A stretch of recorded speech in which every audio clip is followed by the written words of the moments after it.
Good morning mga kapam! Maaga nga pala kami gumising ngayong araw dahil pupunta nga pala kami sa first birthday ng aking cute na pamangkin. Dahil medyo nga malayo ang aming pupuntahan ay susunduin nga daw kami ng L300 ng tsuhin ng bayaw ko. Dumating na nga itong sasakyan at ito namang anak ko ay hindi pa nga umaandar ay nagsimula ng magsuka. Kaya yan, nilagyan ko nga ng towel sa kanyang balikat. Nagsimulan lang nga ang biyahe namin, hindi naman kalayuan ang aming pinuntahan. At andito nga kami ngayon sa Grotto Vista kung saan isi-celebrate nga ang first birthday ng aming cute na pamangkin.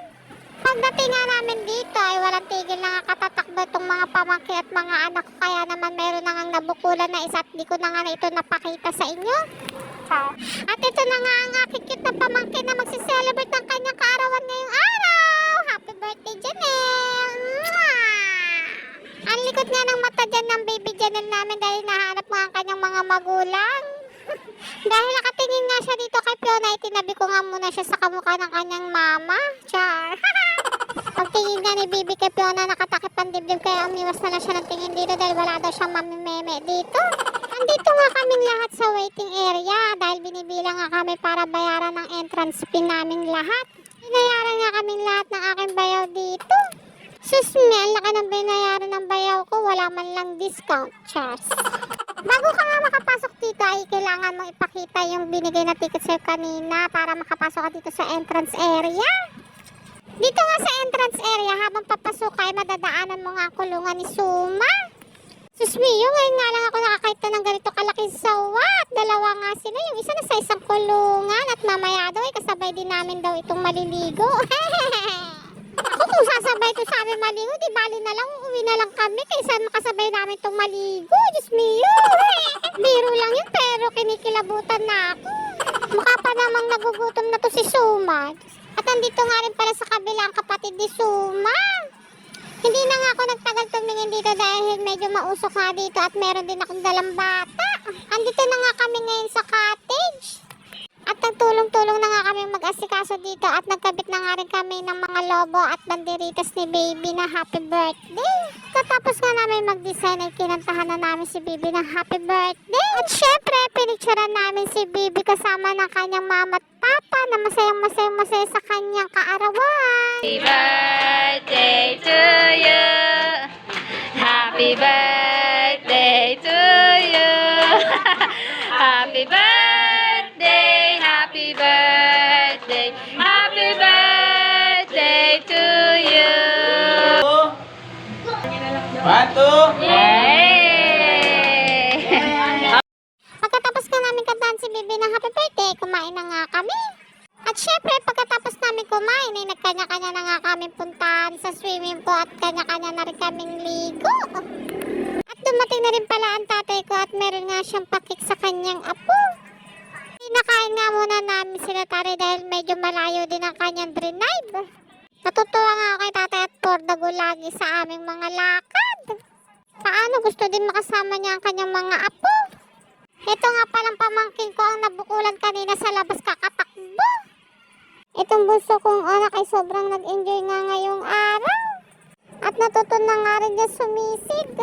Siyempre silang dalawa ng kanyang papang laging magkasama. Itong aking makulit na pamangkin ay hindi nga mabitaw-bitawan dahil kapag tuwing bibitawan ay agad-agad na tumatalo sa swimming pool. Buti meron din siyang kuya siya na lagi nagbabantay sa kanilang magpipinsan. Tignan mo yan tatalon, buti na lang at hawak-hawak siya ng kanyang papa. Nagwawala nga siya kapag tinatanggal nga siya sa swimming pool. Nagyaya nga yung aking isang hipag na dun daw kami pumunta sa kabila swimming pool dun sa may malaking barko daw. Kung hindi nyo nga pala naitatanong, marami na nga pala pelikulang ginawa dito sa Grotto Vista. At isa na nga rin itong madalas kong pinapanood nung bata pa ako. Isa pa nga ito sa mga pelikula na ginawa nga dito sa Grotto Vista. Meron din mga pelikula dito sila Dolphin noon at sila Andrew E. At marami pang iba. At isa nga rin itong Grotto Vista sa pinakamagandang resort dito sa Bulacan. Panahon ngayon marami na rin resort ang nagagandahan pero marami pa rin mga artistang bumabalik-balik dito sa resort na to. Ito nga palang kapatid ko ay for the picture sa akin pero nahihiya naman.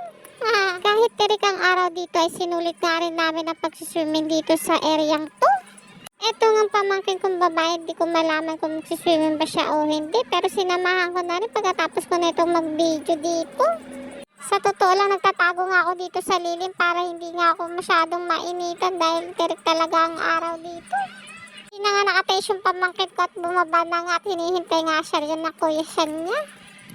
Natatawa nga ako dito sa isang hipag ko dahil na-enjoy niya nga talaga ang kanyang pagsiswimming dito.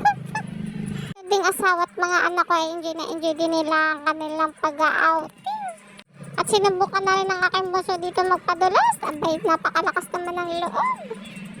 Sabi ko nga sa kanila ay dyan na nga lang sila mag-slide at huwag na pumunta dun sa kabilang mataas ang slider. Hirap na. Sa totoo lang, kapag meron kaming ganitong outing, ang madalas kong papel ay tagabantay sa kanila at dito sa aking mga pamangkin. Namahan ko nga rin pala tong aking hipag para may katulong siya sa pag-aalaga sa kanyang mga anak. Dahil si tatay hindi pa makakapag-alaga sa kanyang apo dahil lutang pa siya sa kanyang sarili dahil malayo nga. Medyo malayo nga ang kanyang drenade. Pagbalik nga namin dito sa kabilang swimming pool kung saan malapit ang aming cottage ay nakita ko nga itong nagpapalaro ang aking mayaw ng hanapan ng pera. Kaya naman kahit hindi ako bababa ng swimming pool ay napababa na nga ako para maghanap na nga rin ng pera. Umahon nga muna ako. Diyan ko nga pala napatunayan na mahirap pala talaga kitain ng pera kapag nagtatago. Ganito pala masayang laro kapag mayroon ganitong pa-swimming. Halos lahat nagmumukhang pera. Maraming masayang pangyayari dyan, kaya nga lang hindi ko na nabidyan dahil isa rin ako sa naghahanap ng pera dyan. Tagal ko nga naghanap, 5 piso lang nakita ko, buti pa yung anak ko naka 150. Tapos yung panganay ko may nakita din 40, tapos yung asawa ko meron din nakita, kaya nga lang hindi ko nabilang kung magkano yung inabot niya sa akin. Bali lahat ng nahanap namin ay 270. Kaya naman natuwa ako sa kanila at meron na kami pambiling bigas. Ay napagod nga ako sa kakahanap ng 5 piso, ay bumalik na nga ako dito sa cottage para kumain dahil nagutom na nga ako at ito nga ang kakainin ko ngayon. Pagkatapos ko nga kumain, niyaya ko nga ang mga kasama kong ikutin namin tong resort. Ito nga karga-karga kong pamangkin ay takot na takot nga dito kayo. Sa totoo lang lahat ng dinaanan naming mga estatwa ay takot na takot tong aking pamangkin. Kawawa naman. Sa totoo lang sinulit namin ang mga sandaling nandito kami, Charles. Dadaan nga pala dito sa camera ko si JMD Guzman. Tignan ninyo, ayan oh.